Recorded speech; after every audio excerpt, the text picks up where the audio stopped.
Alright, got the 40 model Ford flathead here. Need to pull this motor out. Unfortunately,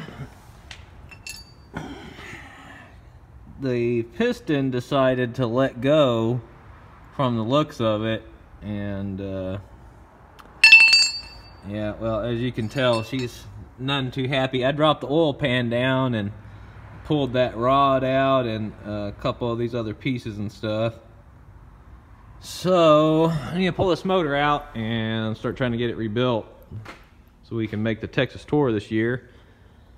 I think the first thing I'm going to start with here is I'm going to go ahead and knock off all the basic accessories. I'm going to go ahead and knock off the oil filter, carburetor, so much of this stuff as I can, because I know it's not going to be on there for a while.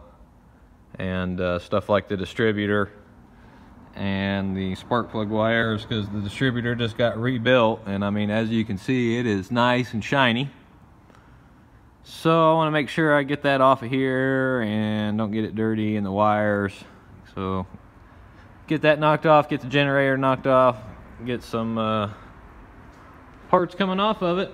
I already got the starter off because when I pulled the oil pan off. So I'll keep you posted here. I'm going to try to take as much video as I can as I'm taking it apart, and I'll check back with you here in a minute. Alright, so I got the generator off. No big deal, just the one nut there on the front. I ran it out as far as I could just to be able to slide it out of there easy. And just had two wires, had the exciter wire and the field wire there on the back of it.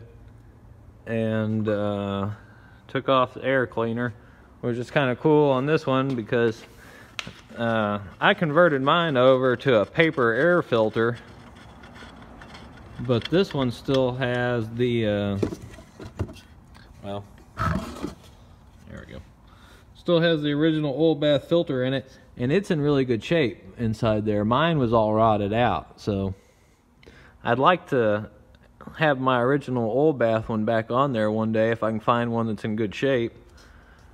I have a spare housing, so that's why I took one of them, the one that was in bad shape, and kind of beat on it and cut on it and got it to where there's a paper filter in there. But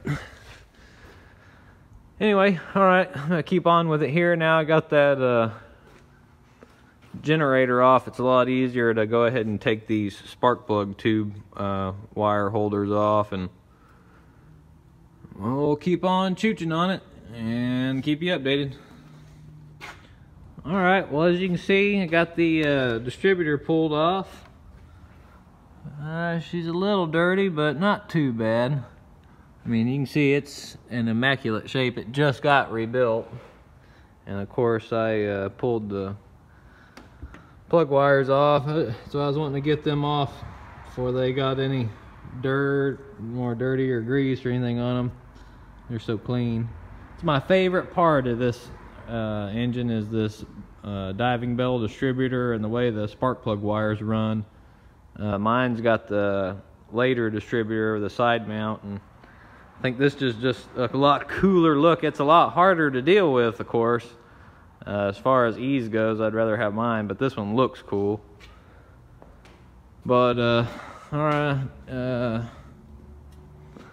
got it out, and you know, keep chipping away here. I think I'm going to go ahead and knock the hoses off of it, drain the radiator, and then there's these brackets here that run down, so I need to, it's like there's one that comes up from the bottom there over to the side, and then there's a bracket that looks like it runs down there back over to here and then comes over this way.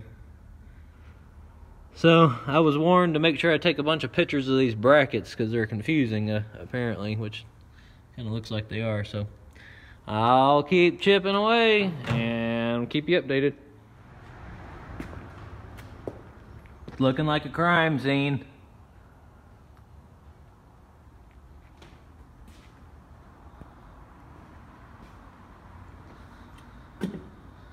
Got the hoses off. Got the fan off down there.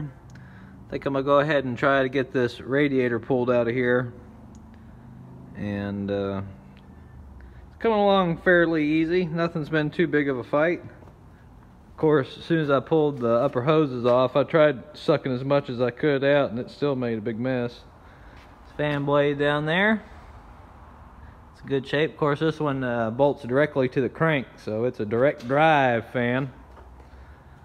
But we're gonna keep chipping away on it. Just taking my time and trying to have a little fun as I go. I work on cars for a living, you know, newer cars and stuff like that, but you get a chance to work on this. It's always something new. I'll keep in touch. Alright, I'm doing a little update here. I got the radiator pulled out. It wasn't too big of a deal. There was one bracket on the driver's side that went right here to this cross brace for the fenders, and then there's one on the other side. I'm not sure if I might have to remove these horns or not yet. I think so, though. They're gonna be getting in the way. And then there's just the two bolts down here at the bottom. Luckily I hit them with my little impact, and they got a spring on them, and managed to get the nuts off, because I'm trying to do this by myself today. I don't have anybody to hold a wrench for me if I needed to.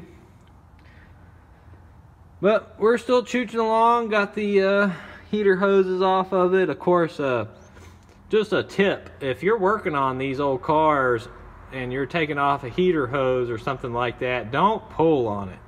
It's just 5/8 heater hose. It's just a straight piece of hose. Just take your razor blade and cut the hose, and put a flathead screwdriver, a little penetrant oil or something in there to split the hose apart. It's a lot cheaper to replace 4 feet of $1.99 heater hose than it is to mess that tube up going into those heater cores. So just cut it. But radiator and everything was in pretty good shape. Got it over here under a box.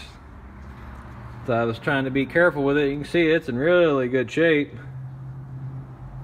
It's a little dirty, but I believe he had it cleaned not too long ago, probably about 10 years ago or so, maybe. So make sure we take care of that beauty. But we'll keep trudging along, chipping it down little by little. I got the Super Bowl later, so I'm not sure how much longer I'm gonna put into this today. I'm gonna try to get the carburetor taken off and a few more basic things. I don't want to try to pull it out by myself today. I'm gonna need an extra pair of hands, so I'll probably wait till tomorrow to do the actual yanking her out. But she's chipping down. Hope everybody's having a good weekend. I'll keep in touch. Alright, so there's the last update for today. I'm about to call it a day and head home and watch the Super Bowl. But got pretty much all tore down on the top. The fuel pump off, carburetor's off, got the oil filter housing off, got all the wires off of it. Pretty much the only thing left is I got to undo the clutch rod in there where it goes to the block, and the 4 remaining bell housing bolts. I haven't got to them yet. I got to undo the exhaust manifolds, but I sprayed them down with some penetrant, so hopefully they'll soak overnight. And pull it out. I guess that's about it. The motor mount's down there. I'm still debating if I need to pull this horn out or not. Probably do. I think there's enough room to sneak it out, though. Once it gets off the bell housing of the transmission, I think it'll slide up enough and come over to get out of the way, because I'm just, for whatever reason, don't want to mess with it. It's got all the cloth wire on it, and that's just another headache and project to deal with. So, but she's coming out, so we'll keep chipping away on it. I'll say that's the conclusion of this video. But coming along pretty nicely. All the parts and stuff, they're on the little working cart. So y'all have a good one. See you next video.